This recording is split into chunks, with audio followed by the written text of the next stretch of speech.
that I have, and I think it's solid, promised a conviction of the Marcoses to the State Department and the Department of Justice. But more than that, there was evidence in the case that the Philippine government under Aquino wanted to gather up all of this evidence or gather up all of this property that they believed belonged to the Philippine government and that Marcos had. And in exchange for that, the United States needed its bases over there. And they entered into what was called the Mutual Legal Assistance Agreement, which was an agreement between these two governments to prosecute the Marcoses. And when Mr. Marcos died, they continued to prosecute this widow. Let me ask you a couple of legal questions to one of the best legal minds in America. Is it tough to try a case when there are two defendants and two different lawyers? Yes, it's very tough. But in this case, we had Adnan Khashoggi's interests were quite similar to ours. The truth was the same. The defenses weren't in conflict. And Mr. Khashoggi was represented by a very fine lawyer by the name of James Lynn. How long was the jury out? 3-4 days. 3-4 days. Does that get you a little worried after a time? What pain lawyers go through. You know, every time I wait for a jury, I say to myself, you know, Lord, just let me get through this one and I'll never take another case.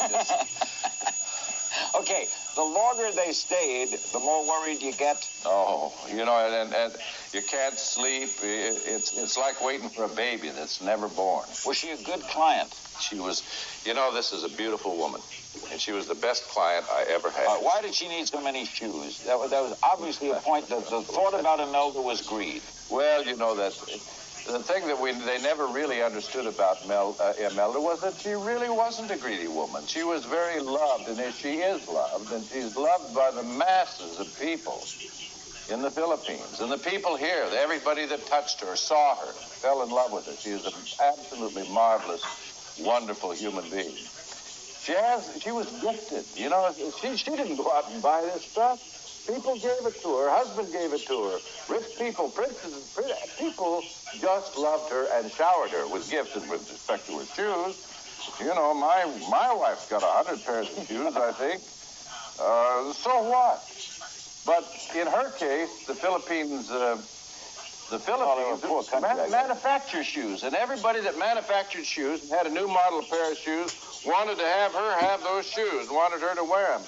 And if you go back and check her closet out, you'd find that most of them don't even fit her. We'll be right back with Jerry Spence. He hung up another win.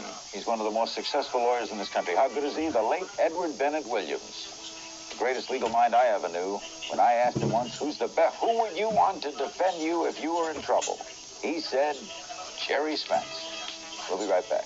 Processed, you know, there's just way too much money involved in the whole thing. I think it bothers most people, and it just to defend someone, I guess she has a right to defense, but I just think it's a sad statement on the affairs of the country. What about the jury, sir? Aren't you impressed that the jury acquitted?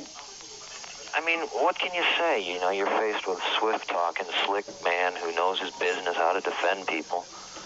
But, you know, I look at someone like Marcos, and I just feel repelled, you know. Okay, how do you deal with that feeling, Joe, which a lot of people have? Repelled by a country that's impoverished with leaders who appear impoverished, if there is such a word.